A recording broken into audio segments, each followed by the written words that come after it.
your host, Tony Spears, and you're listening to The Reflective Riot, where we're going to talk about all of the crazy cool shit. So today I have a very special guest, someone from way back in the day, all the way back from good old Houston, California, the one, the only, John Soares. That was the greatest introduction I've ever been given for any reason. for anything at all. No, I mean you guys had a panel at Comic-Con. You must have at least. It's true. Had... I've had a couple of pretty impressive introductions. Yeah, I mean that I didn't deserve. You're like, no, really, please stop clapping. Please stop clapping. I'm still paying off student loans. Please stop clapping. That's the way I always see it. Like success at some point has to be equated to like how much you've done in the time that you've been working. So in my opinion, like if someone tomorrow was like, "Oh my God, there's Tony Spears. He's the host of the Reflective Riot." I'm like, "Look, man, I still work a 9 to 5. We need to really not blow this out of proportions." Yeah, I do too. When those times at Comic-Con when we had lines of people wanting autographs. Yeah, I was unemployed. And I mean, it's like I imagine like going up and sitting on the panel and being like, "Hi, I'm John Soares and I'm unemployed." But thanks for coming out. Everybody starts clapping for some reason. You're like, "Oh, right." You're like, "I have made it. I can be jobless and famous." This is amazing. All right. So the reason that I asked you here today, John, which you were so graciously to come all the way down from Nashville to do so, is because you were originally on the podcast probably about, man, it was about when you guys first got here. So just about 2 years. Yeah, it was one of the very first days. I mean, we had no furniture in my apartment. We were sitting on the floor with with Skype and the computer, just sitting there like, "Hey guys." But I had you guys on there because I've always personally been a big fan of what you do with West Havenbrook and all the different things that you guys made. Everything from the Battle Jitney series, Go Tsukashi, which I've actually gone back and I had my kids watch it. And they think it's hilarious. They're like, "This is a lot like Power Rangers." I was like, "Yeah, it is kind of like Power Rangers." It works for kids a lot. I mean, I think a lot better than anybody else. Yeah. Like I've seen kids dress up like Tsukashi for really? Halloween and stuff like that. That's rad. Like, what's that experience like? Seeing a kid dressed up as a character you played? Oh, it's really weird. And the Tsukashi costume was fantastic, and the kid was super excited about it. I couldn't explain it. It's like only, like at the time, only 3 episodes were on the internet. Yeah. You're like, wow, this is like, that must be really meta at that point where you're just like, something that I've done has influenced somebody enough to dress up like my character. Yeah, it's strange. It's like, and it's funny. I look at myself and I'm like, well, I haven't done that much, but I think a lot of people if they saw somebody dressed up in a costume for Halloween as a character that they played in something. Yeah. That's weird. I mean, that's pretty different, That's like, some people would see that as some kind of accomplishment, I guess. Yeah. I mean, I'm very sure Chris Hemsworth gets a little swell of pride in the chest every time he sees a kid run around dressed like Thor. You know what I mean? I'm pretty sure it kind of equates the same. But so not only, Battle Jitney and Go Tsukashi, but you've also have become an accomplished animator, from my understanding, because you're currently employed by Dreamworks. Yeah, well, I'm not really an animator, but I edit for them. So like, it's part of the animation process. Okay. Like I get all these panels, all these different drawings, and I have to time them out so that they move. It's animatics is what they call it. Okay. It's like when you make the show before you make the show. Got it. It's like the guide for the animators. So yeah, I'm not very fast at drawing, so I don't do that. Okay. But I edit the drawings. That's what I do for Dreamworks. And it's like there's a lot. It's interesting. There's a lot, has way more to do with actually influencing the story of a cartoon than you might think. Like I have a lot of input on where the show goes and what happens on the screen, which I didn't realize before I got here. You didn't realize the scope of your power at the time. Yeah, it's cool. And yeah, you're working a lot of the directing happens in the animatic stage. So like you can sit there and have these conversations and make decisions about where the show is going to go. That, if I was the post editor, which is really the guy that gets a lot of the credit because he makes the final show. Yeah. But he doesn't really get to change things or make suggestions as to where the story should go. So it's like more power than I guess you would expect. Interesting. I didn't expect it. No, it's one of those things like they sit you in a chair and like, here's what you can do, and you're like, wait, I can do this. It's like, yeah, you could totally flip this thing on its head if you wanted to. But okay, so I know you've been working on a VeggieTales cartoon, but is there anything else outside of that you've been working on that you can speak on? I don't know if they have you guys sign an NDA every weekend or no. Well, I think I signed one at the beginning, but the show's out now, so okay. I mean, you can see it, so it's like I can't really give anything away, and there's no like propulsive continuity that there would be no spoilers or anything like that. It's just like. But what if I really don't want my kids to find out what happens to Tom Mato before they find out what happens to Tom Mato? Actually, I've actually never, I don't think ever seen an episode of VeggieTales. Like I've not that I've like actively avoided it, just it's one of those things I've never ran across in media. Yeah. And my kids have no interest in it, so I don't go out and seek it. Yeah, a lot of us that are working on it now hadn't.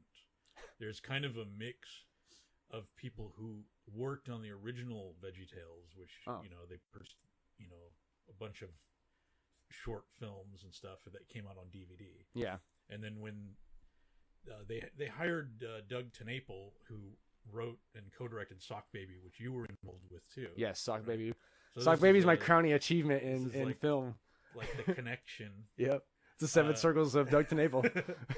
Yeah, it's always comes back to him for some reason. But well, he got so involved with your guys' work early on. You know what I mean? Like, I mean, you guys started out with like the rougher stuff with Battle Jitney, as I remember it. There was the Danger Road. Yeah, and then that was like my first forays into making stuff. Yeah, it was like no, actually, it was the Danger Disc, right? And then Danger Road. That's right. So then, like Danger Road comes out, and then I remember Cody was telling me that you guys were working on something else and Doug TenNapel was going to be involved. And at the time, admittedly, I didn't know who Doug TenNapel was. And then he started breaking it down to me and I was like, oh, okay, this is... You knew what he had done. Yeah, exactly. But you don't know the person, which is, I guess, kind of common when you're at that age. And, even if you're consuming so much media, still, like, all you really know is the characters and or the different aspects of a show that you like. But you're not really tied to the creators because the creators aren't the face. You know what I mean? And so I guess you could say that was kind of my introduction to the avenue of like knowing the creator, like knowing the person that was responsible for the thing I liked. Yeah. But yeah, so he told me that he was involved and he was like, yeah, dude, like we totally need another Gray. Do you want to do this? I'm like, yes, I want to do this. Are you kidding me? So then, yeah, you guys painted me up, and I got beat up a little bit, and then I got a phone call, and I had to get to work. Yeah, I remember. Yeah, I remember everybody clapping as you left. Yeah, so. that was not one of my finer moments. Showing up to Bob's Take and Bake Pizzeria dressed as a Gray, trying to get the paint off. I couldn't get it off. Well, I got most of the actual Gray off, but the black around the eyes. Yeah, nobody could get that off. No, oh my God, it was horrible. The whole night, everyone was like. I was in a movie earlier today. It's a long story. Like my manager pulled me aside and she was like, "Look, you can't come in dressed like this anymore." And I'm like, "Look, it was not my call. I was supposed to be off today. I'm not even supposed to be here today." But I mean, it worked out the way it did. But it's cool if you pause a few scenes real fast, you can see my face going, trying to pull you out of a car. Yeah, you're there. You're in several shots. Yeah. But that was definitely cool because I remember going over, like, I remember the process of shooting the scene and everything. And, you're directing all of us during the fight and you're like, okay, like you guys are going to putty around. And I was like, what the hell is putty? He's like, it's what the putties and Power Rangers do. When they're in the background, you just see them moving around. They're doing all this. That, like, it's called doing the putty. I'm like, okay. So like, we're all doing that and just trying to look menacing. And then, each of us is coming at you and you're just waylaying everybody because Ronnie Cordova is one of the biggest badasses in the world. It's easy when everybody lines up and fights you one at a time. time. Yeah, of course. The Power Rangers wouldn't have saved the world a dozen times if the putties knew how to fight. But yeah, so then, we went through that and I mean, and that was definitely a lot of fun, but that was my first, because most of the time I had seen your finished work, you know what I mean? Or like, I think I ran into you guys editing some stuff over at Justin's house, like just like real rough stuff, real small bite-sized bits of it, but it all didn't add up to me at the time. Yeah. And then you see the finished work and you're like, oh man, that's really cool. But then actually being a part of the process and everything, that was that was definitely an eye-opening experience because I was like, man, this is a lot goes into this. Yeah, Like, so much more than you would think. Any given shot, is it takes, for any, you see like a second of footage on the screen. I mean, Yeah. it's like you have to figure out all the stuff that's happening in there and make sure everything looks right, and then shoot it 8 times or something like that. So, Yeah.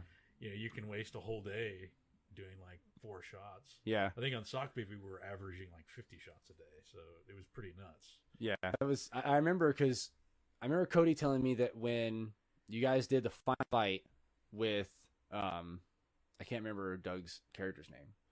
Lord Opticor. Yeah, yeah, that was it. Yeah, Lord Opticor and Ronnie. I think he said you guys did something close to like 60 takes for just the fight, and I was like, that's a whole day. And he was like, yeah, we had to come back the next day because the sun was going down, and we didn't want to look like this fight was taking 4 hours because the sun was going down. Yeah, is on a Hollywood movie, you might take a whole month to shoot something like that. Jeez, that would blow. Like that seems like it'd be so exhausting to do. Like say like like a fight scene from like the Avengers. You know what I mean?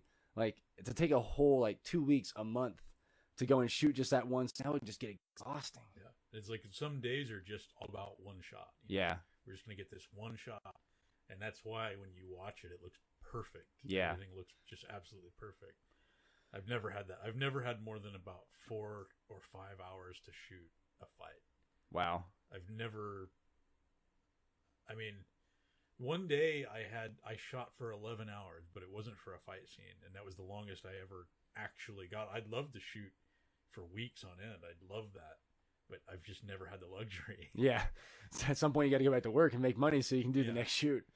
It's like I show up one day and I'm like, okay, we have 4 hours. If we don't get what we need, then this is never going to be finished. Yeah. So this has to happen now, guys. But yeah, but one of the main reasons that I wanted to have you over is because like you have a very, in my opinion, unique taste in film as far as like what you notice in a film, what you're looking for in a film. And I think part of that comes from you being involved in making film. But I wanted to get your opinion on some stuff and just ask you, like what a lot of your inspirations and stuff were, because you're coming toward the end of The Danger Element, which I imagine is the last part of the story of Battle Jitney. Well, it's the last part of this story anyway. Oh, okay. It's the first feature film that I wrote. And I started shooting it in 2007, and I did it as a web series. Like I did it in sections because I couldn't get any financing for it. Yeah. So I made 3 episodes and then drummed up an audience to do some crowdfunding. And then it took like almost 10 years. I'm about to release the last episode. So this is it. This is the capstone. Yeah. So it's like almost a quarter of my lifetime has gone into making this one thing. I would like to tell more stories about the same characters. Yeah. So, but it's the end of this story. It's the big thing that I wrote. I mean, I wrote it like 10 years ago, and yeah, it's weird. It's kind of like working for somebody else because I wasn't the same person back then. Yeah, it's you go back and you look at the early stuff and you're like, why did I think this was cool? I mean, the same. And I'm kind of locked into it. I'm still working on it. Yeah, like I have to do it. I don't want to leave it unfinished. Yeah, you have to stick with 10-year younger John's continuity, even though some of it to you now makes no sense. Yeah. You're like, why would he do that? He's doing it now. I think I got lucky though. I think it's I think it's pretty good. There's nothing in it that I absolutely hate. Well, that's good. But yeah, it's always, of course, you're always kind of like, well, I wish it was better, but yeah, you always want to have that. You always want to have that feeling of like the whole process is just clean when it's done. You know what I mean? But I mean, regardless, I mean, I've had the same thing in projects that I've worked on where I'll come back to it and I'm finishing up a certain portion or a segment or say like a chapter, and then I look back at the beginning and I'm like, this isn't gonna wrap up the way I want it to. But if I keep stretching this out, it's just gonna dilute itself. So I have to wrap this up regardless of whether I think it's the finished product or not. And then I gotta move on to the next part or the next chapter, because I kind of had the same scenario that you had with starting it almost a decade ago and then kind of coming back to it and really bringing it to its final form. because I was doing the same thing with a story that I was writing when I was deployed my second time. And I was downrange, and I don't know, I was in this really weird place in my mind, and I was just angry, to say the least. Like a lot of early 20s angst going on there. And so I started writing this story. And as I wrote it, I was like, this is pretty cool. Like, I could actually go somewhere with this. And then at some point, I just got like a case of writer's block, and, things kind of, kept going on that I couldn't get back to it. And I just kind of shelved it. And then a few years later, I kind of came back to it and did a little more work to it. I was like, man, the stuff I wrote earlier, 3 years earlier it's just dumb, because I was 20-year-old Tony instead of, 23-year-old Tony. And then I'd write a little bit more and then shelf it again. Then I finally got to the point after I started the podcast and everything, I was like, I could do something really cool with this, because now I have a different medium to go to possibly venture out into. And like we were talking earlier, a lot of people have started using podcasting as a means of telling stories now, as opposed to just, it's not just, 3 talking heads or people talking about video games or wrestling. Like, you can literally find a podcast about everything. But people are now starting to use it as a means of telling stories. Like Serial did it. Serial was essentially the audio version of Making a Murderer. Oh, okay. Essentially, it's like the whole season is built around this one story and telling it in different chapters and different segments and stuff. And that's pretty cool. And it's like a radio documentary. Yeah, pretty much. And then the people started to use it to, like I said, to tell stories. And I mean, there's all kinds of examples. There's the Earth Collective, which my friend Mike is the star and producer of, and does great work there. And I just heard a little bit of it. Yeah, it is really good. Like, for what that guy started out with, it's pretty amazing how far he's come. It is, what strikes me is that, like, literally one guy could do that. Yeah. And it takes some imagination. Oh, for sure. And I asked him about that too, because I had him on the podcast before, and I was talking to him, and asking him like what was your inspiration for the story and stuff like that, and he was just like, I just had this idea one day of like, what if people were just stuck having to move all the time? Like, you couldn't put down roots anywhere, and you just had to keep on moving. And how would their life be? And like, where would that have to take place? And he's like, and I just started to build the world in my head, and then eventually I started to write it down, and then turn it into a podcast made sense. And I was like, well, there you go. Like, that's the formula, kids. Just like, good story, the right amount of initiative, and just, find the medium that works for you and go. Yeah. And the format works too. It's just like, I don't know. It reminds me of like when you're playing a game like BioShock or something. Yeah. And you find the recordings. Yep.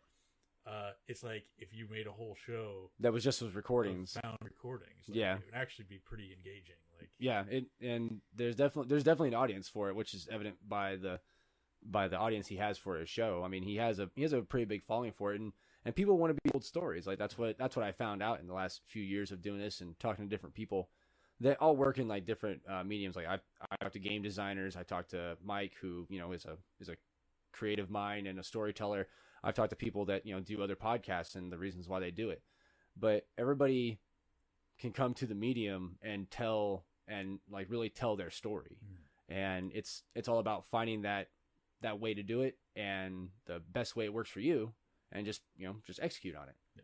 And it works out great. Now the good thing about you though is that you guys started out early enough to where you were like, well, we gotta have this video thing down, because you guys were going to MJC, yeah, and we're taking classes there, going to junior college and using their equipment to make zany, ridiculous short but films. It's so funny though. Like, I go back and I watch those and I still laugh, because I still have that sense of humor. I miss doing that. Yeah, I miss the days to a certain extent where I didn't really have a lot of responsibility. Yeah, and don't we all? And I mean, I didn't feel like one of the most appealing things about that time period is that we would, Justin would call me, or I'd call Justin, or Ben would call one of us, whatever, and say some stupid idea.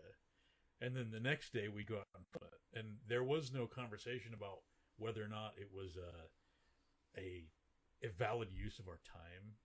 Whereas like today I have to ask myself, like, is this worth investing 2 hours into? Oh, yeah.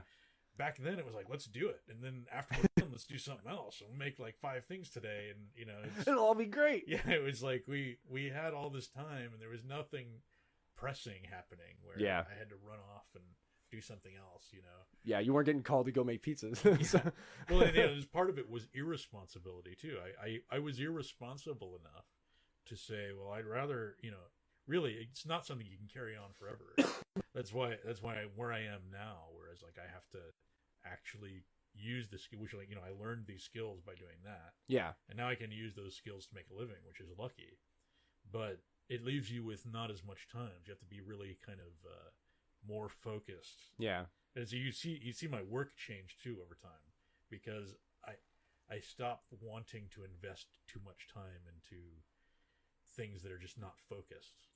Yeah, you're trying to see like a product to work ratio that balances out. You know what I mean? Like you want the time invested to eventually add up to the thing that you're shooting for. Sure. And you feel like wasted time if it doesn't. Yeah. Which I've ran into that with the Reflective Riot, where I'll be sitting here and I'll be like, okay, I'm going to try and line up these 4 people for interviews, and I'm going to sit down with them. So hopefully the 4 weeks out of the month, I'll be able to have an interview, have the show, cleaned up, produced, edited, ready to go, and I can get it out there. And then times start to overlap. And so I'm sitting there and I'm literally making a list of like, okay, like who do I want to call back and say, you know what, maybe next month or something like that. And then I'm like, okay, is it worth it to go with this person as opposed to this person? And then at some point I'm just like, well, I don't want to be that asshole that tells one of these people off. So I'm like, you know what, guys, sorry, my whole month's shot. I'm just, no, we're just going back to the drawing board. And I just, I can't get it all to line up. But I do feel you when it comes to like the time investment thing, because the majority of my free time now goes to doing this, which is fine because I love doing this. Like once I got started, it was this, like, I guess you'd say it's either a downhill spiral or a really good climb, because I've been working on it and everything. Like I literally started out in the garage with just like one USB microphone and that laptop, and then it was just me and 2 of my friends just sitting around talking. And then pretty soon I was like, I can afford another mic. Well, actually, if we do this, then like we can get better sound. Oh, actually, if we use this program, we'll be able to do this. And then pretty soon, like now, I just rigged up this boom arm for the camera. You're welcome, by the way, for this bass. But I just went through and did all this and got everything rigged up. And now, like I can do Let's Plays and stream all that through that capture box, and everything goes over here. And I got the soundboard all the way over here and all this stuff. And I pretty much built this room specifically to be a studio. And like now at this point, I'm like, okay, I've invested this time. I have to get something out of it now. So I totally feel you on the whole, like, is this a good investment of my time? Yeah. It's just something you see your work change. Yeah. Because it's not a frivolous, it's not like you're just playing around anymore. Yeah. As much as it really is kind of, that's what you're doing. I mean, you're still having fun doing it, even though it is work. Yeah. You're doing it because it's what you love to do. So in a way it is kind of like, it's like playtime, but at the same time, it's like you really want it to pay off. It's like, it's harder to have fun. You don't have as much time, so you really want it to... Because you don't feel like an adult if you're just having fun and not getting paid for it, if you could get paid to have fun. Yeah. I mean, pretty much. Well, I mean, I have the same... I think everybody has this problem, actually. Like, when I go home and I'm, like, trying to, like, surf through Netflix and try to find something to watch. Yeah. I'm, like, sometimes I never decide because I'm and like, you just turn it off and go do something else. Yeah. Part of that is because, like, I look at this stuff and I'm like, do I want to spend an hour and a half watching that? Yep. Is it really going to, like... Is it really make me feel like that? I think that is like the number one first world problem in America, where people are like, I have so much to watch. What do I want to spend my time watching? Yeah. Yeah, it really is that. It sounds ridiculous, but it is, I think it comes from a desire for people to actually have like a productive use of their time. Yeah, totally. Because it can sound like people complaining about sort of non-issues, but really I think people want their time to be worth something. Yeah. I mean, to me, it makes total sense, because the same thing will happen to me where I'll be sitting here and I'm like, okay, I'm going to sit down and I'm going to record a Let's Play today. And so I'll go and I'll fire up the 64. And I'm sitting there and I'm playing my Nintendo 64. And then I think to myself, I have a Wii U downstairs and I could go play much more engaging games. I would probably rather be doing that, but I want to do this too. So we're going to put a little bit of what I want on the back burner to go with what I I also want to do, but I need to do. I don't need to do it. No one's cutting me a check to make Let's Plays of GoldenEye.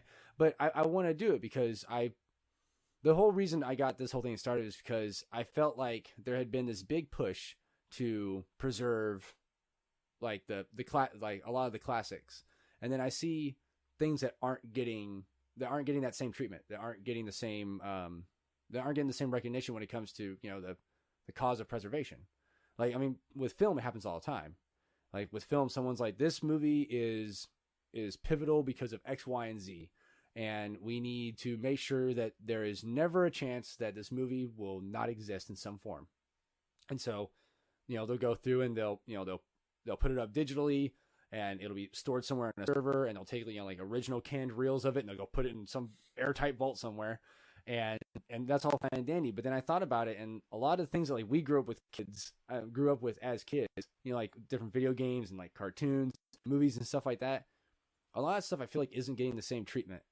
And I don't think it would get the same treatment because of the mindset of the generation. Like a lot of people in our generation look back and they think, oh man, I freaking miss Street Sharks.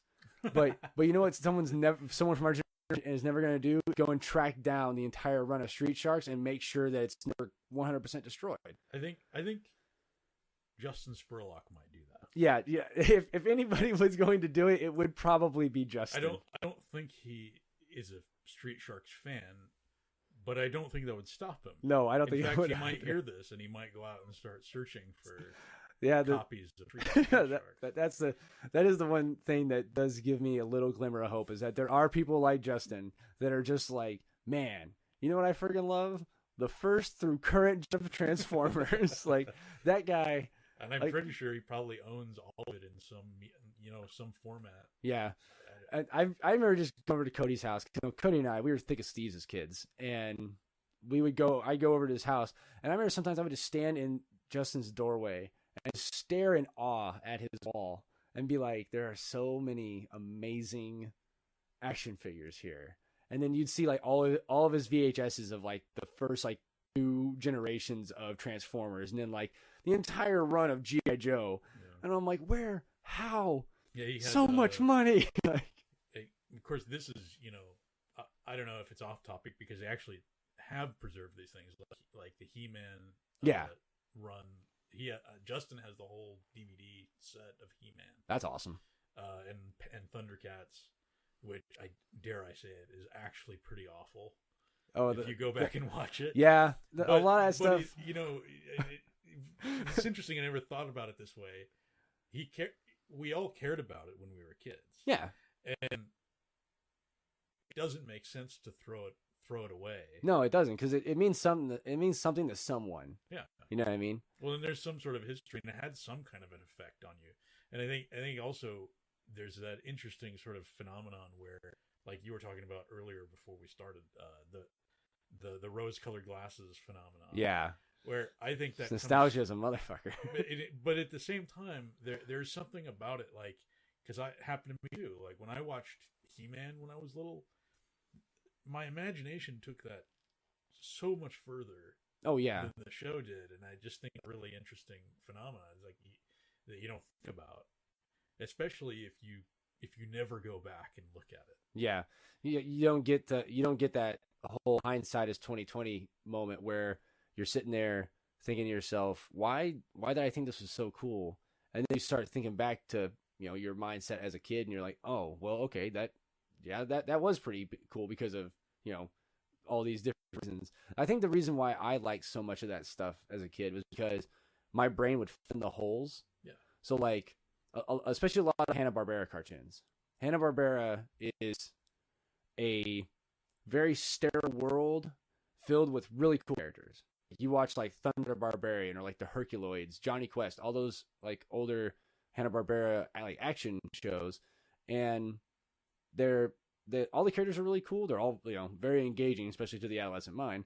But the world's very sterile. There's nothing going on, and so when I was a kid, I would fill in the world, like what was going on in the world, especially with like something like Thunder the Barbarian, where like it's kind of post-apocalyptic in a way. And so you're trying to, they tell you how it happens, like a comet passed between the Earth and the Moon, and the Moon got all kinds of jacked up and tidal waves and all kinds of stuff. Like, apparently, if the Moon breaks, the world's done, according to Thunder the Barbarian.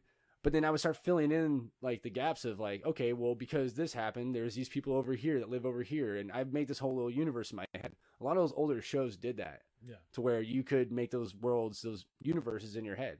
Now anymore, the media fills it all in for you, and so kids don't really have to.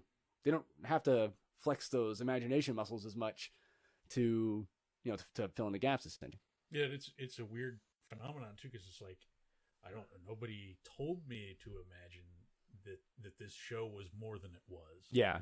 It's just something my brain did. And I think that's a really super interesting thing that happens that I don't think anybody ever talks about, because a lot of people don't go back. No. Because I think you only have that insight when you go back and look at what we're really looking at. And you realize that your memory of it is so much different than what it actually was. Oh, yeah. And I don't know. I just think it's whether or not we have the shows or the games or the media to thank for that, or whether that's just some interesting insight about the human brain. I don't know. I mean, it's probably a combination of the two, because I can't really think of any other entertainment or anything going on in popular culture that did that to me before or after. Like, I mean, granted, a majority of it is like you were saying, us getting older, and our brains don't do that thing where they fill in the gaps anymore. You know what I mean? Like, your brain's not applying those steps to the stuff you're watching later on. Because like later on, when I was a teenager and I started watching Dragon Ball Z, I wasn't doing any of that. All I cared about was, is Goku gonna beat up Vegeta? That's all I cared about. But when you're younger and you're watching, like SWAT Cats and stuff like that, like your brain is going all these different places, and you're coming up with all different ideas. And so I think the media is a part of it, and I think the brain is the other half of it, where like the two together are creating this extra content from the content that wasn't really meant to happen, but was a really cool byproduct of it. You know what I mean? It's like you're sort of participating. I don't know, right? Whether or not it's the right way to do things. I mean, it's an interesting thing. Is sort of both parties come halfway. Yeah. The audience and and the person making it. Yeah, it's a kind of come halfway. Yeah, it's definitely it's this like joining of hands where it's like, I'll make this thing, and you build the world in your brain, and then we'll just go on from there. Yeah, totally. But there are definitely a lot of, I mean, not just in like cartoons though. It like even in movies, I do that. Because like you're saying, like you go back to Thundercats and like, this is not nearly as good as the intro leads me to believe. It has one of the it has an amazing intro. The intros for all of these shows. Yeah, that's where all the budget went. Like, no, we're gonna reel them in with the intro sequence and the song, and then they're pretty much locked in because they got nothing else to watch. Yeah, that was all of what the '90s were. Like I was thinking about the Silverhawks intro. Oh my God, yes. And that's actually... that song. When I think about it, I think that's what I remember when I think about this stuff from when I was a kid. I remember that sort of best foot forward that they used to do. Yep. And I just remember everything that way. Yeah. Thinking, it all looked like that. It's the same thing for me. Like, I mean, you primarily remember the intros for some reason. I think it's the same reason people remember, like, like a cereal commercial, or like, like the jingle from some random ad from when they were a kid. Yeah. Like I could probably panel for panel recreate the 1991 Toys R Us commercial with, like the guy in the Jeffrey costume walking with the kid and the whole song and like the different aisles they showed, and specifically a kid with a freaking with a Sega controller that was plugged into nothing, but he was playing a Sega. And I'm just like why I remember that, I don't know. It's probably the same reason I remember like cheat codes from PS1 games that I haven't played in almost 2 decades. But I could get you freaking infinite ammo on Twisted Metal 2 right now if you wanted to. It's because that stuff was important. Yeah, exactly. But ask me, my mom's birthday, and I'll be like, let me go check Facebook really quick. Like, I'm horrible with stuff like that. If there was a cheat code that you could have learned when you were a kid that would tell you your mom's birthday, exactly, you would know it. If mom's birthday was the Konami code, everybody would know it. But it's one of those things of like you just remember you remember so much of what your brain thought was important at the time. And sometimes it wasn't even the content of the show. It was just the idea of that show. You know what I mean? Because like we did a whole episode a few weeks back about like the different shows that we want to come back that we think like deserve a reboot. And the one that I said was SWAT Cats. SWAT Cats has one of the most ridiculous premises of a show ever. And I went back and I watched a few episodes because it's all up on YouTube and different places on the internet. I went back and watched it, and it's the same thing. Like you watch the intro. The intro was amazing. The whole the song with the wicked guitar riff and the jets flying around, stuff's blowing up. Like my 12-year-old brain is going woo. And then it gets to the actual episode, and I'm just like, oh man, this is Hanna-Barbera to the max. This is so Hanna. It has to be Barbera.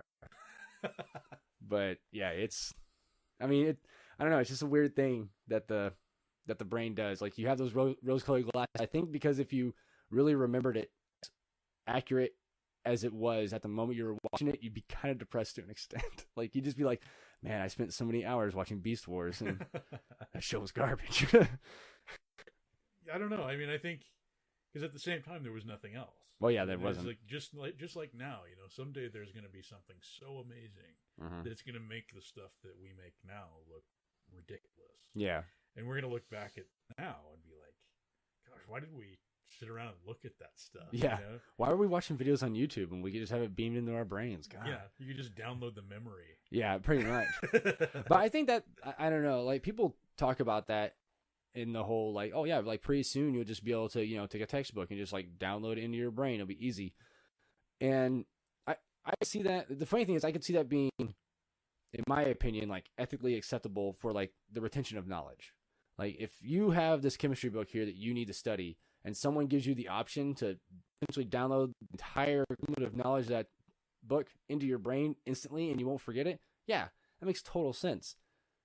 Because why wouldn't you want to do that instead of possibly forgetting something that's really important?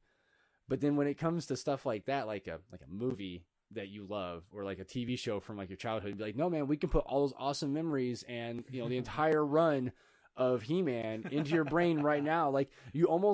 You really want to shy away from that. At least I do. Yeah, I would think so. Because you want the experience. You want the experience. Okay, I'm gonna pop in the disc, or if you're going real old school, whipping out the freaking the VHS and the VCR and be like, all right, we're gonna pop in this tape, and we're gonna play it through, and we're gonna sit here and we're gonna love it, the graininess and all. It doesn't matter. It's kind of a pick and choose type thing with that. But the experience is going to be different than just the data. Because it's just like sitting down and watching a 22-minute episode of He-Man. Yeah. Today, it's not going to be the same experience because you're not the same person. Yeah. So I mean, if you could just download a He-Man episode into your head. Yeah, and then you remember it, and you're like. I think you actually might want to erase it. Yeah, you're like, wait, I can't get this out. No, we gotta get. You never want to erase the experience that you had. Yeah. When the first time you saw it, because that experience was different. You were a different person, and it's valuable. That memory is valuable, I think. See, but I've seen this question posed online, and this would actually be a good question to pose in this context. So I see it on 9gag all the time and Facebook and stuff. It's what would be the one thing that you would completely erase your memory of so you could experience it again for the first time?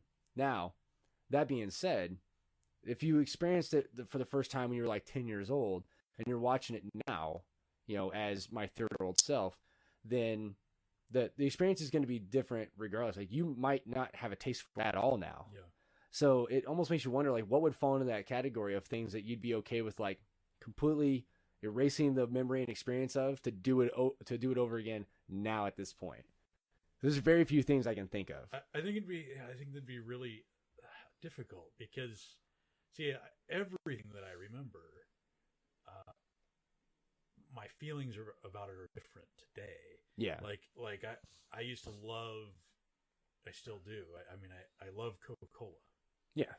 So, but when I was a kid and I'd get a Coke, it was like magic. And now it's I'm practically addicted to it. And it's your own personal crack at this point. Yeah, and it's not really that pleasant. It's like I'm always looking for that memory that I have of Mm-hmm. it. And I feel like if I were to erase that memory and then go and try it for the first time, I don't really know what I guess we're asking the question of how my brain would be developed after that memory is erased. But, Yeah. But like, would I have that magical experience, or would I just be like, it's sugar water? Yeah. Like, why would you drink this? That's a good point. I mean, food and like drinks and stuff like that, that would be different, because even if you did like you said Coca-Cola, you've been drinking Coke your entire life now. So even when you went back and forgot all about it, you go to the store and you buy a Coke and you drink it, it's still not gonna be the same, because even though the memory of the experience and how you felt that first time you cracked into that Coke, a cola, it doesn't sound. As soon as I said it, I was like, like the first time you had that soda and everything is gonna be completely different, because like now like your body is attuned to the way that it responds to having a Coke. You know what I mean? Yeah, and there's also just the idea of like, I guess even if you could get rid of that, I think that there's also just kind of the cynicism, and that you develop, where it's just kind of like you look at every experience that you have for the first time, even now as an adult. Yeah. And you have a certain amount of cynicism, and a certain amount of just kind of, well, I can tell what this really is. Like, yeah. when you go to the movies, you know how movies are made now. You know, like when you go to Disneyland, I still think Disneyland's magical. Yeah. I know the secrets. Yeah. Well, see, what's funny is when I went and saw Star Wars, I went with my kids. I purposefully shut that part of my brain off. Yeah. I like told myself, I was like, do not deconstruct this movie. Do not sit here and be like, oh, well, they could have shot that from a different angle, or why did they have him come in from that way instead of that way, or why, like, why is it still the same time of the day that it, like that, all this stuff that now in retrospect I look back at and I was like, man, I would have just ripped that movie apart. It's still great, don't get me wrong, still love that movie, but I mean, there are obviously flaws in it and stuff, but I purposely told myself that I was not going to do that, because I just wanted to experience this way the kids were going to experience it, because it was their first Star Wars movie, like first movie going to the Star Wars movie at a theater. Yeah. You know what I mean? And they, man, just, I wish I could have felt a tenth of what my kids were going through, because like, I don't want to throw spoilers out there for anybody, but essentially when the deed is done, when the deed is done to a certain parental figure, like my kids, myself, everybody was just like, no, like there was just that collective gasp of, but my kids didn't know in the 3 minutes leading up to it what was going to happen, but I knew, and I just had this, I think I was more built up about it than my kids were. Like I was like, no, please. Yeah. And then it happens, and of course my son was like, why? Like, he was so cool. I was like, I know, but it's okay. But like, they just, man, everything that happened in that movie was just magic to them. Yeah. And just being able to see that on, in their faces, and like literally, man, my daughter's eyes were like big as saucers just watching the movie, and I was like, man, that's what it was like. Like, that's what it was like to experience something like that. Mm-hmm. And then now, like, I go back and think of when I saw episode 1 in the theaters, and at the time I was like, man, that movie was great. Yeah. And then a few years later, I was like, man, that movie was garbage. Well, that's just, we all wanted it to be so good. Oh yeah. And we hadn't seen a Star Wars movie since we were children. Yeah. So we looked at it, and we were seeing stuff that looked and sounded like Star Wars, and it was overwhelming. Mm-hmm. But there's something to be said about longevity, like the original films, you go back and you look at them now and you still love them. Oh yeah.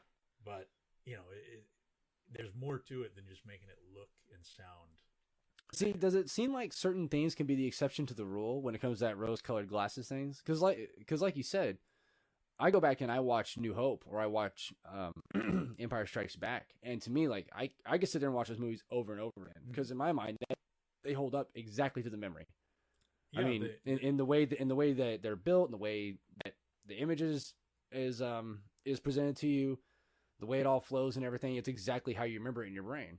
I think the exception happens when you make something that is really good. Yeah, It's it has to be. It really has to be exceptional. Yeah, it's not that it's not just that it's good to a child's mind. It's that it is unequivocally good. It's actually good. Yeah. So like for me, it's the Star Wars films. Mm-hmm. It's the Indiana Jones films. Including Crystal Skull, the Mad Max films. Well, I'm not talking about stuff that was made after like okay, the 80s. Okay, fair enough. But like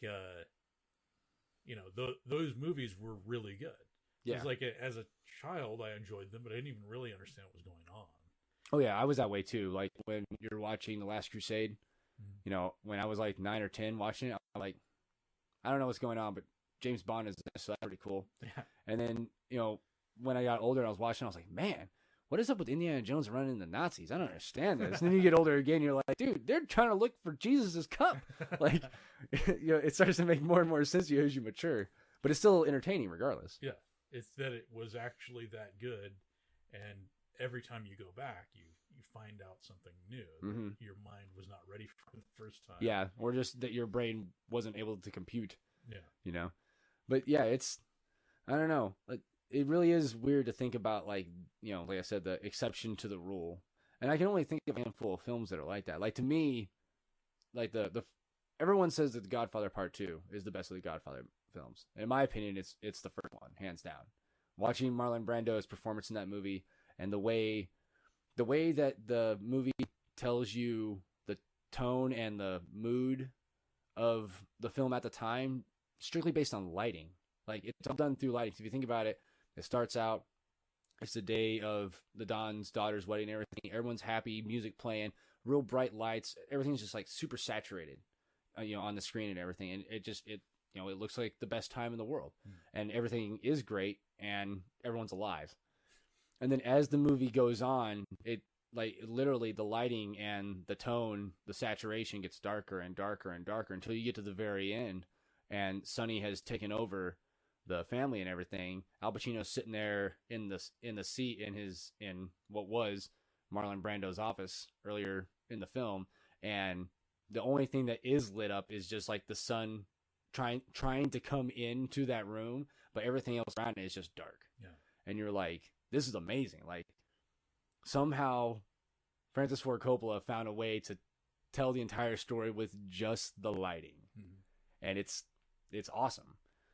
But then there are other movies that you go back and watch that you're like, yeah, this was a good movie when I was a kid, but now I see the holes in it. Yeah. And the memory's still good, but you're like, no, I can kind of deconstruct this now, and I can kind of figure out what I liked and the reasons why I don't like these other certain things. So I don't know. I mean, I'd like to sit there and make that list of like, which one can I just go back that's like timeless? And I'm pretty sure that list has already been made, but my own personal list. And I'm sure you have your own list of like specific movies that you could probably, go back to the well 100 times on. Yeah, I do. I mean, it's not a very long list, but it's like I'm somebody that's like, if somebody reminds me of a movie, all of a sudden I'll be like, oh yeah. It's like I don't think about it, but there's always another movie that I'm not remembering. Yeah. That somebody will bring out, and I'll be like, yeah, that's great, and it's still great. I like what you were talking about with Godfather 1 and 2.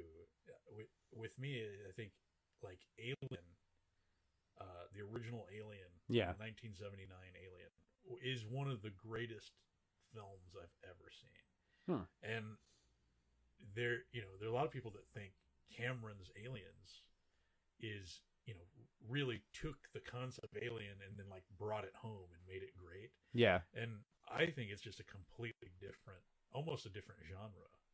Like I don't see them as anywhere near the same. I like Aliens, but I think that it's kind of like a Tom and Jerry cartoon. It's like a very like it's a very like action movie kind of, and Alien is like this. I just pictured Tom with a second mouth. yeah, and exactly. Jerry in the freaking in the loader. Well, there are things that and you talk about the loader scene, like it's so amazing. I mean, don't get me wrong, I think it's amazing. I just think all practical effects too. That was the amazing thing about it. Like, when I was watching it as a kid, I was like, it's a big puppet. Like, what does it matter? But then now, knowing what I know about making film, and how that whole thing goes in. I was like, no, dude, that was a 20-foot tall puppet. Yeah. It took 15 guys to work this thing. Sigourney Weaver's moving the freaking loader like this. Like, and there was a guy crazy. inside of it wearing, it was like the loader was like a costume. Yeah. And Sigourney Weaver was like on the front of the costume, and there was like a bodybuilder wearing the costume with her on the front of it. Dude, that's insane. It's really, just to think about. Yeah. But so now I've only seen the first Alien once. Only ever once, and I have very hazy memories about it. But I mean, obviously, very remembers the chest burst scene. That's probably one of the top 10 most recognizable scenes in a movie. And then I remember seeing Sigourney. I remember seeing Sigourney Weaver in her underwear. That was about it, and I was okay with that as a kid. But I don't remember really So for you, what deviates it from Aliens, or brings it closer to Alien 3 or anything like that? Well, that's the other thing too, is if you want to get into differences in opinion with sort of popular opinion about good movies and bad movies. No, please do. Like Alien 3 is widely considered to be the worst Alien movie. And I think that's kind of strange, because I think it's the only sequel in the franchise that is the most like the original movie. Which, in my opinion, and see, I've heard that too. I've heard that it is the closest to the first, as opposed to 2. As far as genre, like what is Alien? Like what is the original film? Alien 3 is the only sequel that is anywhere near what that movie is. Yeah, and then actually also takes it in a new direction. Yeah, and so I actually love that movie. I don't like the director's cut. I think it's because it's like a different movie altogether. It doesn't make any sense. But an Alien, original Alien, is to actually get to your question. No, it's fine. It's just like Cameron's Aliens is a fun movie, and it's amazing. It's really astounding. I mean, it shows Cameron's genius, and I think mostly behind the effects aspect of things, because he was like a master of effects. He understood effects, so he didn't really accept any kind of subpar miniature effects or anything. So they did miniature effects and everything. It was amazing, and I still look at it and I'm astounded by it. But it really is nothing like Alien. It's a completely different, really a different genre of movie. So you consider Aliens more of an action movie as opposed to Alien being like more suspense drama, or like a suspense horror movie?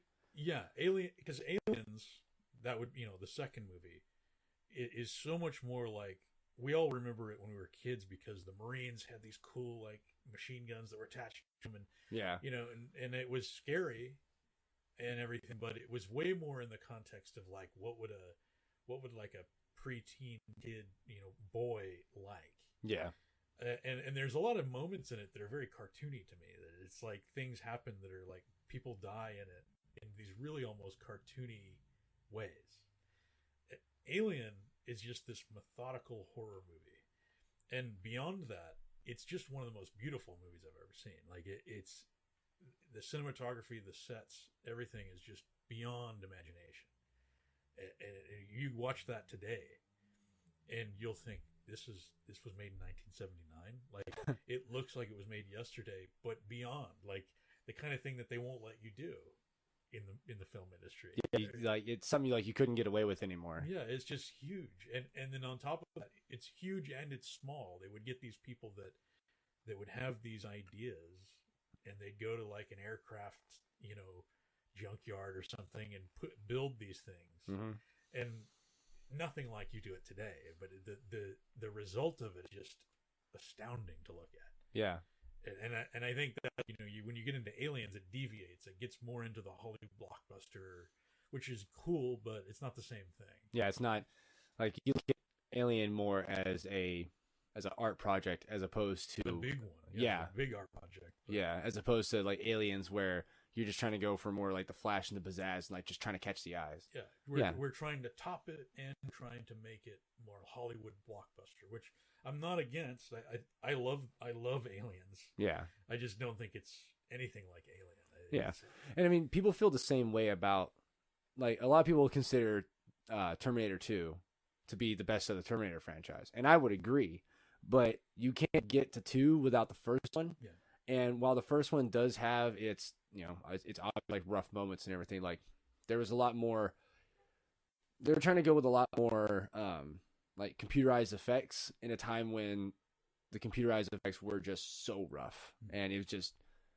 And at times I go back and watch it, and I'm like, this is freaking painful to watch. Like almost a way that the first Matrix is, where like you watch the first Matrix and you're like, cool, there's practical effects going on here, and the CGI that is being involved makes sense in the context that it's shot in. You know what I mean? Then you watch the Matrix Reloaded, where there's just CGI everywhere, and you're just like, oh my god, this is painful to watch. Like, just it's all so rough. Like I know what you're trying to do, Wachowskis, but stop. Like, just stop and just let Keanu Reeves have dialogue for a moment. Let's all breathe. But then I'm a huge fan of Matrix Reloaded, by the way. Really? Yeah. See, this is gonna. This is the thing. Is like every. And I'm somebody that would also agree with what you're saying. Yeah. So it's weird because. Well, I mean, there's a difference. I see. I'm looking at it from the technical aspect. Yeah. The concept in the movie and the way the story progresses and stuff like that, and especially the fight scenes, like there's nothing better than the Burly Brawl, hands down. Like you go to any fight scene, like if you were to say pick the best fight scene that you've watched in the last 15 years, I'd say that one because it's awesome. Like you're watching this guy who was just this shy of Superman. Yeah. Going and just like pulling out the stops, and you finally get this gauge of like just how powerful Neo is in the context of the story, and you're like, oh my god, this character and the way that everything is being executed is amazing. But honestly, see, it's me too, because I'm actually not a huge proponent of the first Matrix. I'm a big fan of Matrix Revolutions, the last one, strictly because I know it's gonna sound lame, but the Battle of the Dock, I think, is the best part of that whole movie. Oh, yeah. It's great. Where they're all coming through the hole and everything, and they're trying to fight them off, and like those like really, they're essentially the loaders, but just with machine guns. It's like the alien stuff. Well, they took so many different like inspirations. Yeah. And I know that they got inspiration from the you have to. I mean, anytime I see any type of like robotic suit in a movie, I try and see just how close it is to the original loader, and I'm like, man, you are a vice grip away from like what was the movie? I think it was District 9. There was like this a mech suit toward the end of the movie, and it has a lot of differences from the loader, obviously, but like there's that one point where you see like where it had been patched up with like different metals and stuff like that they just found, and there's one spot that is painted essentially like one arm, it's like real thin that goes down, and it's painted pretty much the exact same way the loader is painted, with like the crosshatch for like, hey, careful, that whole thing. I was just looking, I was like, oh my god, man, like why is that the first thing that came to my mind? Because it's the first robot that I cared about as a kid. Like, well, and him too, Blomkamp. Yeah, he's doing an Alien movie now.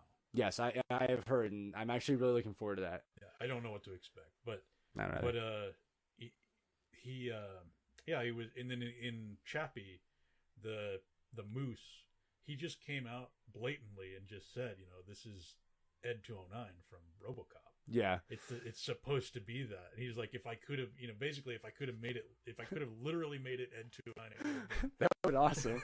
See, actually, I've seen a clip from Chappie, but I haven't seen the movie. I've heard it's pretty good, but I love it.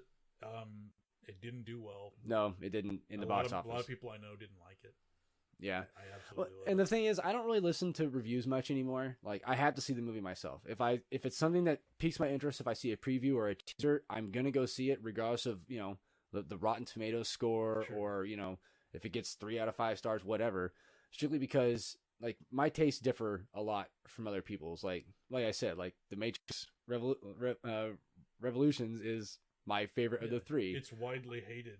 Oh yeah, like I had this conversation with Chris, with my cousin, all the time, where he's like, I don't understand why you like that movie. And I was like, dude, the Battle of the Dock is the struggle of mankind. You don't understand it. Like, it is the personified actions of the entire struggle between the men and the machines. And like the first movie is 100 times better. I'm like, I mean, yes, it is, but you don't understand the point I'm trying to make. I try to like break that down to people, and they're just like, no, it's not that good.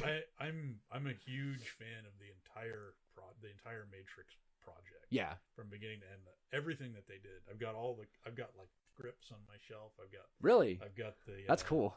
I've got that big giant 10-disc set that they released. Wow. And the all the comic book stuff that they did. So obviously you have a copy of the Animatrix. Yeah. Well, it's in they did this big giant 10-disc set, and it's got everything they did, everything they made. Actually, no, I have it too. It's downstairs in my DVD player. You probably haven't gotten through all the no, I haven't. ridiculous amount of material. No, I watched the first of the bonus disc, and then I watched the Animatrix, and then I never got back to it. I'm really not super big like bonus content in movies unless it's something that like I really liked. Like I watched all the bonus content and the extended editions of the Lord of the Rings. And I can tell you right now, that's an investment. Like you want to talk about like making sure that this is a good use of your time. I was like, well, I'm laid up in this bed for 3 days. Here's what we're doing. I used to actually recommend, because I don't do that very much either, but I used to recommend to people who wanted to do film and stuff to watch that 10-disc Matrix set, because they just show you everything that they did. Yeah. So it's like if you ever wondered how they did something, you're going to see pretty much every step of the process. And it's like unprecedented. I don't know if I've ever seen it before or since. I've seen it a lot more now, but that was the first time I ever saw like 3 full-length documentaries about the making of the movie. And then beyond that, they came back and showed all these individual sort of things that they did. And it's just like, it's almost like a film school in a box. Right? Wow. That's pretty cool. But yeah, like it's just, the whole thing is, I have like weird taste, I guess. I mean, because I like stuff that is very traditional. Like I like the hero's journey story, like Star Wars. I think it's one of the greatest things ever made. At the same time, I'm like a Matrix apologist. I really truly believe that there was something that happened with that project. It never should have been made. It's another one of those that it's just miraculous that exists. Are you talking about like the first movie and on, or like all the sequels? The whole thing. Because I mean, I think I can see the first movie happening because it's a traditional hero's journey story. Yeah. So it's pretty much exactly the same as the Star Wars story. And I think that's why so many people are just like willing to accept it, because the hero's journey is an almost infallible formula. Yeah. I mean, you can't really mess it up. So if you stick by that formula, usually it will get some type of positive acceptance. Which was the intention. Yeah. There's a very purposeful, we're going to get them with this hero's journey formula. Yeah, and then once we get the money, then we can go make the one we wanted to make. Right. And then people feel differently based on... Which I think is just completely expected. Because the thing about it for me, it was like, I just couldn't dismiss it as a mistake. Because I feel like a lot of people look at it as like, well, they just really screwed up. And I don't think so. I think there's a very deliberate sort of like experiment happening that really is pretty fascinating if you really dig into it. Like it's almost like some kind of it's more, to me, it's more than 3 movies. It's like really you could spend a lot of time studying, whether you like it or not, studying what were they doing here. Yeah, because there's really something there, and it's like this one of those projects a hard time dismissing.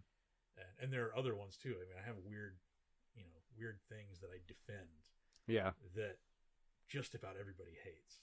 I think everybody does, but I mean, it really is about, like you said, about taste and stuff like that. My all-time favorite movie, I could go back to the well 100 times on, is Payback with Mel Gibson. And my family can't wrap their heads around why I like this movie so much. And I was like, you don't understand, like, this movie, a lot of what appeals to me for a movie is if you can get the context to vibe with the style, right? So one of the things I thought was cool about The Matrix was everything's very stylized.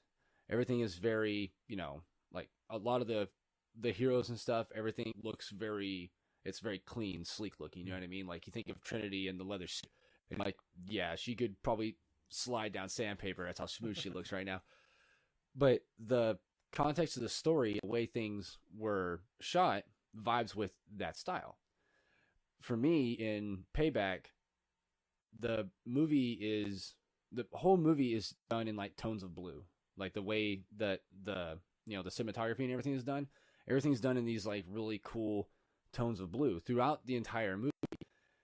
And Mel Gibson's character is telling you the story, and when you really think about it, it kind of presents itself as almost a start to finish dream sequence, where you're not seeing the story take place, you're seeing his memory of the story. And that's why some of the stuff that he does in it seems so outlandish and crazy. Like the guy's getting into the car and he's sitting behind it with a cigarette, and then he drops the cigarette into the gasoline, and then it goes to the car and the car explodes. Like even in a movie, would something like that pop off? Probably not the way it went down like that, because it's just way too cool to happen in a movie as grounded as this one. But when he's remembering, he was like, I totally just dropped a cigarette into the gas and the car blew up. And it's the way that people tell stories, too. And I think something there that gets lost on people too often in movies is that people come at it with like a literalistic approach, when really a movie is just, you're telling a story. Yeah. And it depends on what kind of a story you're telling. Because I've had people tell me stories that were as ridiculous as that. Yeah.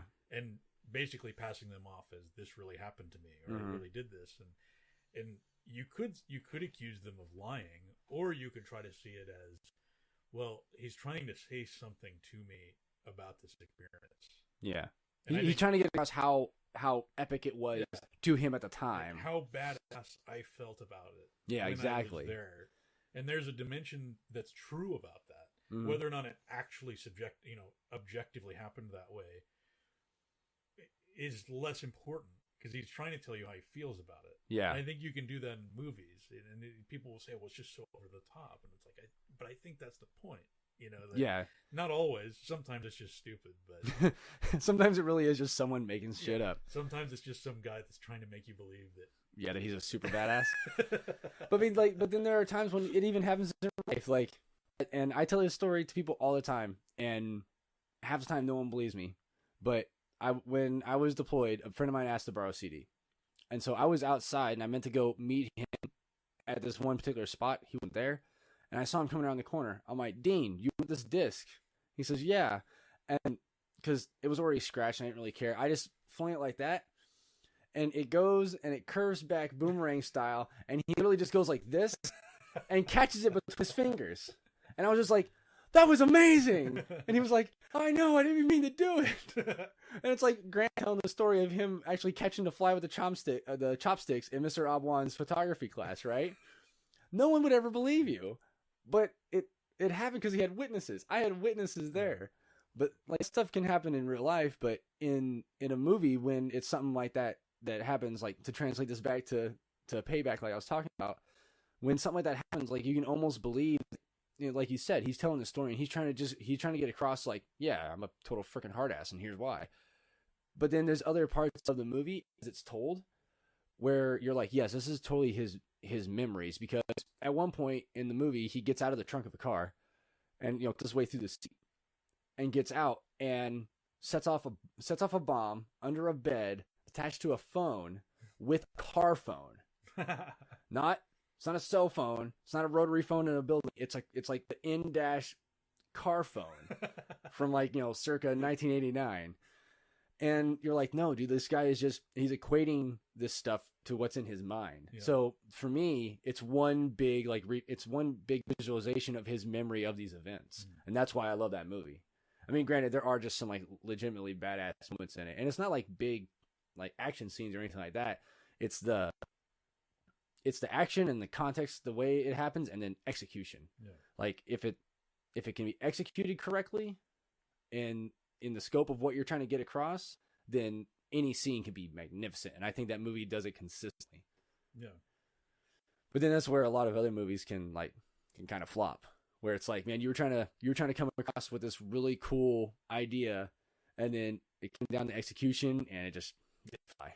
Well, and yeah, if somebody doesn't get it, yeah, because like a lot of big movies that have like 3 different guys write the script, and you don't know if the third guy really knew what the first guy was on about when he wrote the first draft. Yeah, it's true.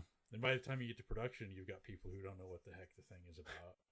It gets lost easily unless you have one person, I think, behind it that is really strong about what they want this thing to be. Yeah. And that just doesn't always happen. Well, that's why whenever I see the phrase writer, written and directed by, I'm like, okay, this is gonna go the way it's supposed to go based on the vision. That's why I like a lot of Kevin Smith stuff. Kevin Smith's movies, like they're never gonna be considered like, you know, they're never gonna be considered film classics. They'll be cult classics. A lot of them are, but he has written and directed the majority of his works himself, and so you know that like from start to finish, this is what he saw in his head. Sure. And I can appreciate that. And I mean, that can be said for a lot of other films as well. Well, you know that there's not going to be something lost. Yeah. It's like, yeah, nothing's lost in translation. because you know, like I think I like Guillermo del Toro for that.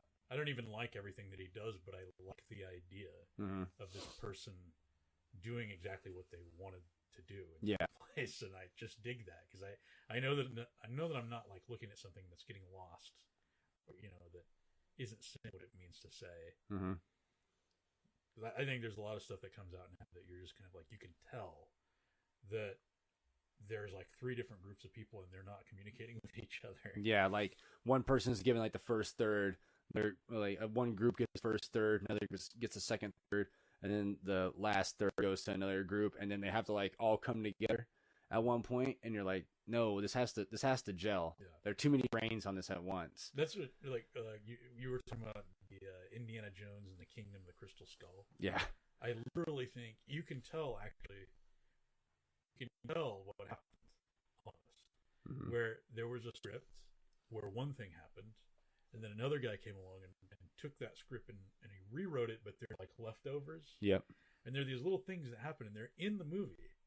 Like they went all the way to production, and the actors did those things in front of the camera, and you can tell that it's like an open end that's like did connect to something, but that got cut out, but the thing is still there. Yeah. Well, a lot of people point that at Shia LaBeouf's character, where like in the beginning you get this introduction of him, and like when they're going through those ruins in the very beginning, you're kind of learning about the character, and then after that, just there's no more development for him, and then it goes on through the rest of the film, which I've admittedly tried to move out of my mind as much as possible. I wanted to like that movie so much, I really did. I was so stoked for another Indiana Jones movie, and I was still like, you know what, man, Harrison Ford still got it. Sure, he looks like Father Time hit him with a sack of bricks, but that's okay. He can do this. And then halfway through that movie, like it's one of the few movies I've ever wanted to walk out of in a theater. And that hurts to say. The only other movie I ever walked out of in the theater was George of the Jungle. The one with Brendan Fraser. Because even as a kid, I was like, this is dumb. But I really wanted to like that movie, and I couldn't. But I think it's because, like you said, that there were so many people with hands on that. And then at some point, the idea gets lost. The original thread is just gone. You don't. And I had fun watching it. I went and saw it with my parents. We had a good time. I loved seeing him play the character again. Oh yeah. Well, it's just like in Star Wars, like the moment you see him as Han Solo, you're like, yes, that's what it's supposed to be.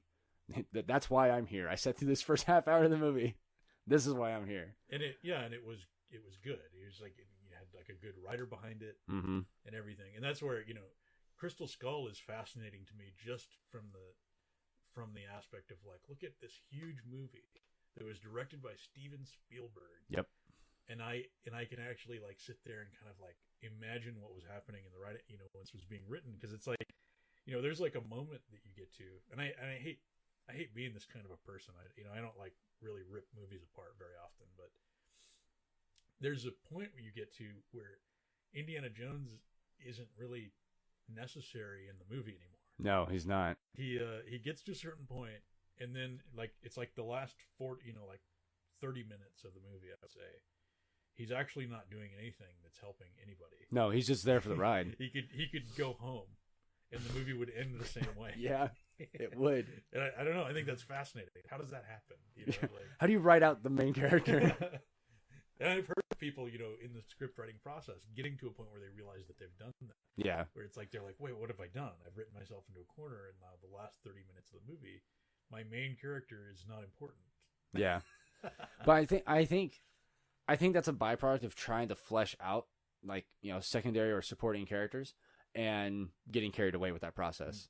Because, like, while there is that narrative thread with Shia LaBeouf's character, that kind of slips away. There's interjections of it throughout the movie, and then by the end of it, he's really kind of the focus of, like the whole wedding scene and stuff like that. It's pretty much, he puts the hat on his head, and it's the like Passion of the Torch type thing. And you're like, well, that's what this was coming to, I guess. I mean, it sort of makes sense. Sort of. Yeah, but that's not going to happen now. I'll tell you that. So speaking of Indiana Jones, what is your opinion of them making a new Indiana Jones movie, and people are raving for Chris Pratt to play Indiana Jones? Like, what is your opinion on that? I have a lot of opinions about it, and I have a lot of, opinions. I don't know if that's the right word, but feelings. I have a lot of thoughts about it. Okay. Part of it is that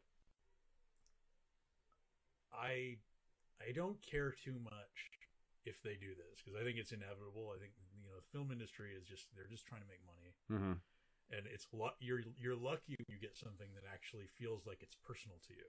Yeah. So I feel like when I look at the Indiana Jones films, which are three of my favorite films of all time, particularly Raiders of the Lost Ark. Yeah. I think it's just like a timeless adventure movie. I feel like I'm lucky to have gotten something that actually turned out that good, because I think Hollywood is just in it for the money. Oh yeah.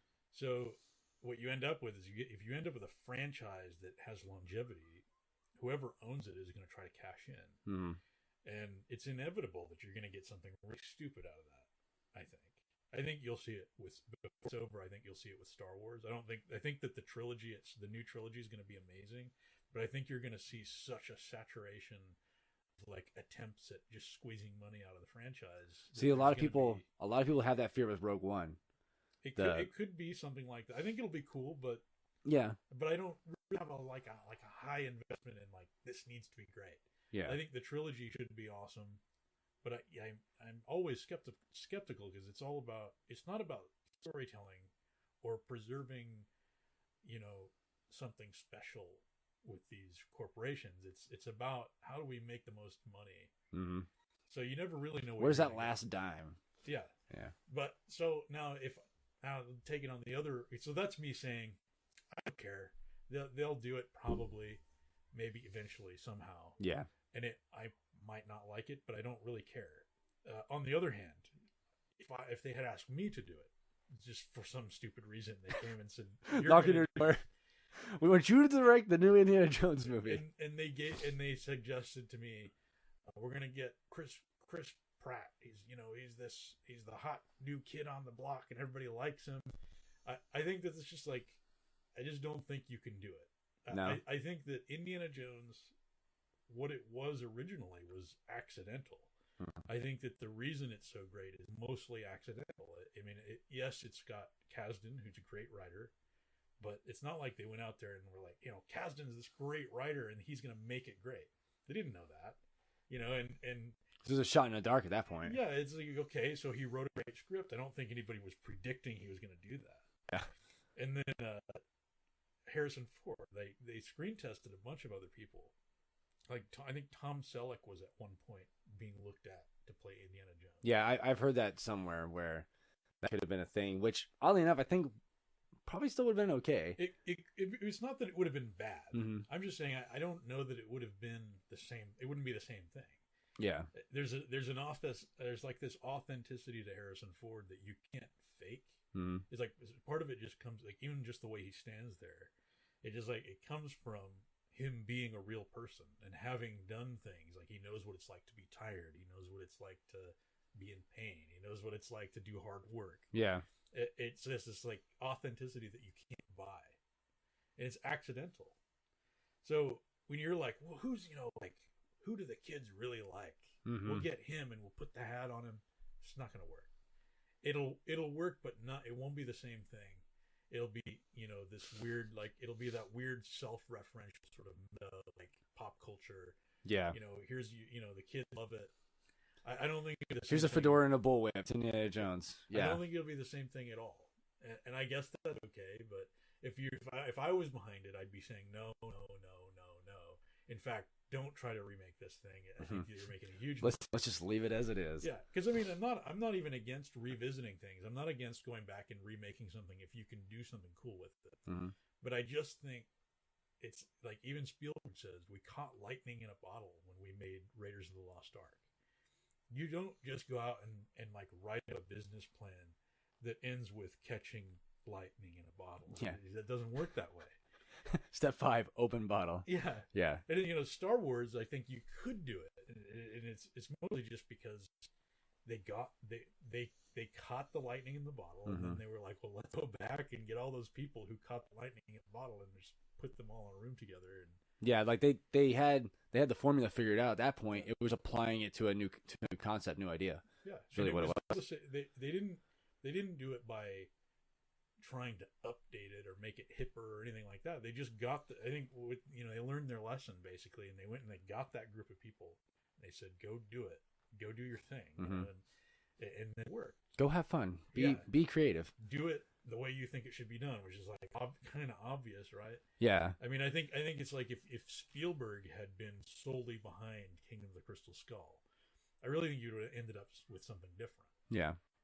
I don't know why. Or at least something palatable. Yeah. I mean, when it really comes down to it.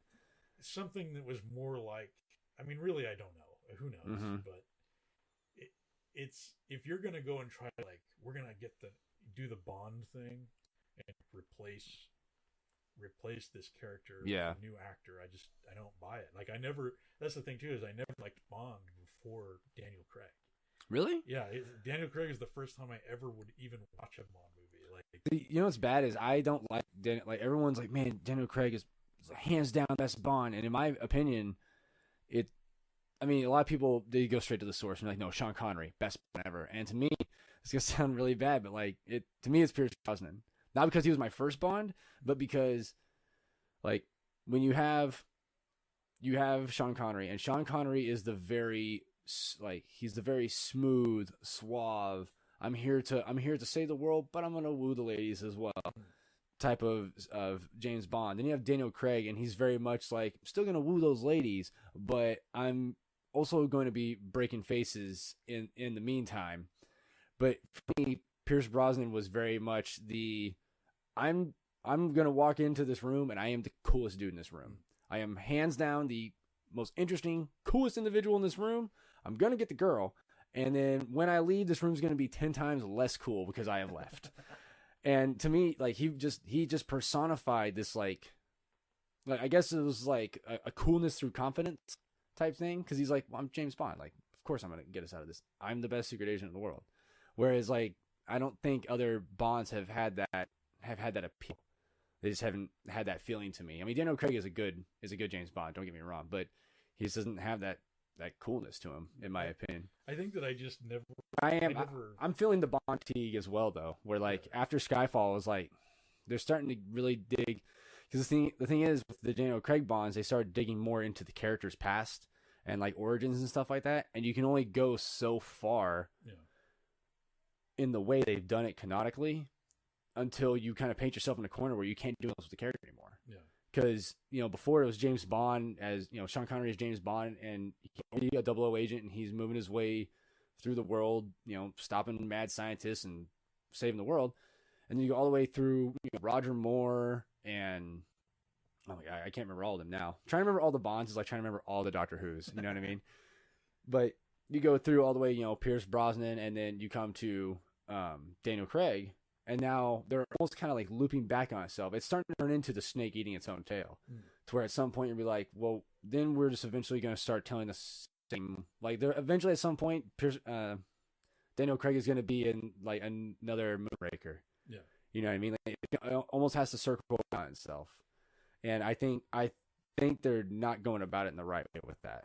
I've never been a Bond fan. Well, I know people that are fanatical about the Bond movies. So like I'm kind of I never actually when Casino Royale came out, I didn't even watch it. Yeah, it was out on home video, and Ben told me like you have to watch it, and I was like I'm not into Bond, and he's like you got to watch it, and then that was where I started liking it. I liked what they did with with these movies, but I think just those are my kind of movies. You know? Yeah. And the whole idea of the whole like, trying to reinvent a character and have a new actor play him and all of this it's like very difficult to do unless you're like just really throwing out what came before. And I think that's the thing is like when I look at like Daniel Craig's Bond, I'm kind of like, well, I'm not even really paying attention to Bond as a franchise. It's more like just this starting with like Casino Royale, like what are they doing with this franchise, like. Yeah. And that's how a lot of people feel. Like I know people like Roger Moore is their favorite Bond, and the only Bond movies they've seen are the Roger Moore movies. And I'm like, well, what about Goldeneye? Goldeneye was amazing. And they're like, no, I've never seen it. I don't like Pierce Brosnan. And I'm like, okay, I guess that makes sense. But then people will do the same thing with like Pierce Brosnan, where like they've seen, Goldeneye, Tomorrow Never Dies, all those ones. And I'm like, well, what about Skyfall? Skyfall was awesome. And they're like, no, I don't like Daniel Craig. And I'm like, okay, sure. But then you think about it, though, and they're not really missing out on anything. Because if you just took one of those movies, it could stand alone on itself. Yeah. And they're all, I mean, that's the thing is I feel like the older Bond movies are different. I've seen some of them, and I've seen all the Pierce Brosnan ones. They're very different. Like, it's like you could almost say it's like a different genre almost. Yeah. And it works by itself. Yeah. Whereas like the Daniel Craig ones do have a continuity to them now, to where you can't really do that with those. Like you can't just watch Quantum of Solace and be like, well, that's the only one I'm gonna watch. It's like, well, don't you care about what happened in Casino Royale? Because pretty sure you want to know why he gets all choked up about Vespa, but guess not. Well, man, we could always sit here for hours and just talk movies. Yeah. I could definitely sit here and just talk movies with you probably till the cows come home. But unfortunately, we are going to have to bring this to a close, my friend. Right. Well, So I hope we actually talked about what you wanted to talk about. No, yes. Like I really wanted I specifically brought you here because like I said, like you have a very, like I said before, you have a very unique take on film. And I think a lot of that, a lot of that came across. I like the way that you perceive film and the way that the industry works. And, having worked in the industry, I mean, at least in the animation side of it and the production side of it, you have more of an insight on it. And so, I mean, maybe it's a little jaded, all the cucumbers, sure. But yeah. Like when I'm if I'm talking to a film student, it's very bad. It's like very discouraging because I'm like, look, it's not going to be anything like what you think it's going to be like. Yeah. Like that's why I tell people at the Army all the time. I was like, look, man, it's not all rainbow and rainbows. Okay. There's a lot of mopping floors and cleaning toilets. I don't tell you about in the commercials. Yeah, see, you don't think about that. No. Yeah, you're going to be cleaning the toilets. Yeah. That's a reality of my job is sometimes you just gotta mop someone else's floor. But that's another story for a completely different time. But I want to thank you, John, for coming over. I really appreciate it. And so that is going to bring us to the close of this episode. So thank you for watching. I mean, I can say watch now, not just listen. This is amazing. You are actually on our very first video podcast. I don't know if I got that across to you, but this is it. I didn't realize that. Yes, this is the flagship video podcast. This will go up on the YouTubes, interwebs, and you're going to see both of our beautiful faces sitting here talking about why it was really cool. History. We're going down in history right now. And right at this moment. But again, thank you for watching The Reflective Riot. We are not the only show that The Reflective Riot does. Go over to YouTube, check out the Riot Retro Rampage, where I, myself, Tony Spears, are going to be taking you through all of the gaming classics of yesteryear and beyond. Right now, I am playing through Silver on the Dreamcast. That game is so much rougher than I remember it being. So much rougher. And I'm also playing through GoldenEye on the 64. And I will tell you what, that game is still just as amazing as I remember. Oh, awesome. There's still some jank, but it is definitely a much easier road to hoe than on the Dreamcast. Man, that game is rough.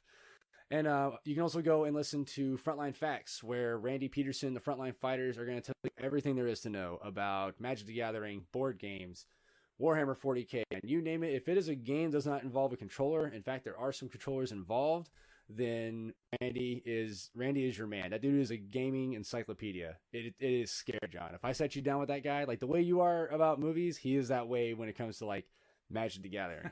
It is crazy on that. But yep, that is going to do it. So for the Reflective Riot, I'm Tony Spears, and that's John Soares. And remember, kids, no rules, no reg, just right.